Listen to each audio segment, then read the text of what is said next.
I request the prosecutor to sum up the hearing. Thank you, Your Honor.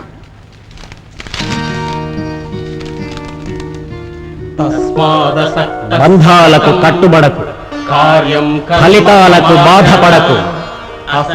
నీ విద్యుక్త ధర్మాన్ని నువ్వు నిర్వర్తించు. అదే నీ విధి బాధ్యత. ఇది మొదటి కేసు కాదు. పోలీస్ డిపార్ట్మెంట్ అత్యాచారానికి బలైపోయిన వేల మందిలో ఒకరి కేసు. గత జనవరి 16వ తేదీ రాత్రి హంతకుడు గోపి అనబడే కానిస్టేబుల్ 501 హెడ్ కానిస్టేబుల్ వీరయ్యని కాసేపు రిలీవ్ చేయడానికి హత్యా ప్రదేశానికి వెళ్లాడు.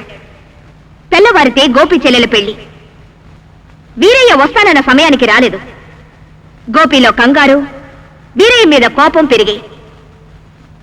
ఆ టైంలో దారి తప్పి ఆ తీరానికి చేరుకున్న ఒక అమాయకుడైన ఒక టూరిస్ట్ ని స్మగ్లర్ అని అనుమానించి గోపి హడావుడి పడి అతన్ని షూట్ చేశాడు.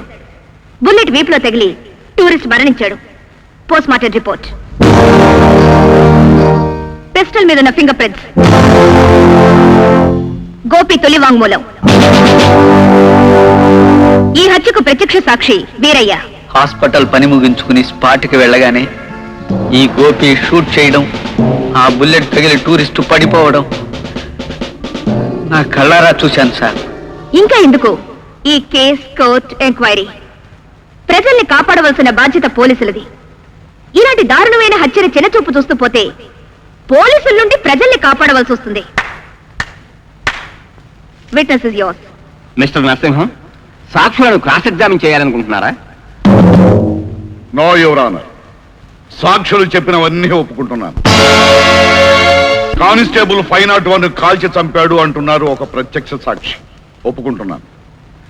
హతుడు బుల్లెట్ వీపులో తగిలి మరణించాడు అంటున్నారు డాక్టర్లు. అది ఒప్పుకుంటున్నాను. పోలీసుల అత్యాచారాలను చిన్నచూపు చూడకూడదు అంటున్నారు గౌరవనీయులైన మా పబ్లిక్ ప్రాసిక్యూటర్ గారు. నేను చప్పట్లు కొట్టాను. నిజమే. అలాంటప్పుడు ఎందుకు ఈ కోర్టు, ఎందుకు ఈ కేసు, ఎందుకు ఈ cross examination? Are we really wasting our time? Gopi హడావుడిగా కాల్చాడంటున్నారు. అదే హడావుడి కోర్టు తన తీర్పులో పడకూడదు అని నేనంటున్నాను. కాల్చింది Gopi.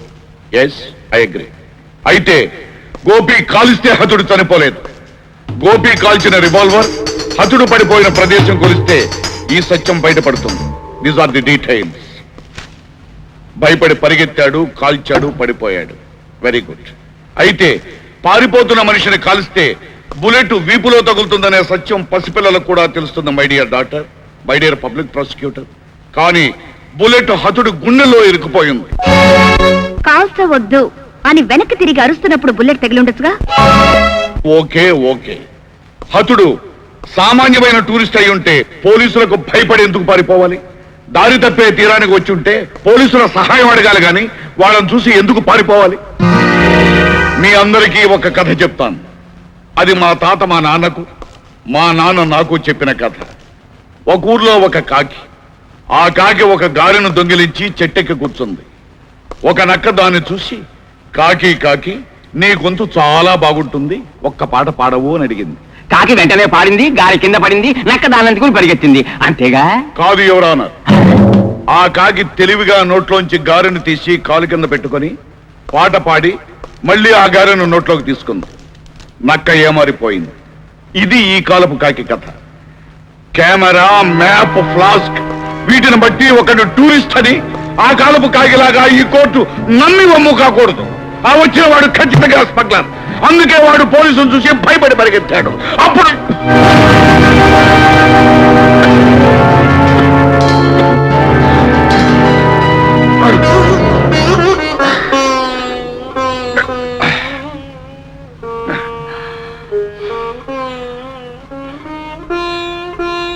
Your Honor, I want your permission to cross-examine this so-called tourist's wife.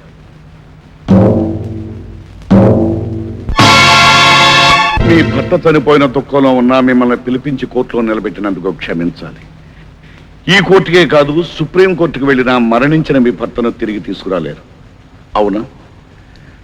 అయితే అన్యాయంగా ఒక అమాయకుడు శిక్షింపబడకూడదు. అవునా? మీ భర్త ఏదో ఒక కంపెనీలో పనిచేస్తున్నట్టు ఇంతకు ముందు మీరు చెప్పారు, నిజమేనా? కాదు, అబద్ధం. అయితే మీ భర్త ఉద్యోగం ఏమిటి? ఆయన ఒక కలయికలు ఎడబాటును కలిగించే దైవమా, ఏడిపించి నవ్వడమే నీ వినోదమా, ఏడిపించి నవ్వడమే నీ వినోదమా, ఇది వరమా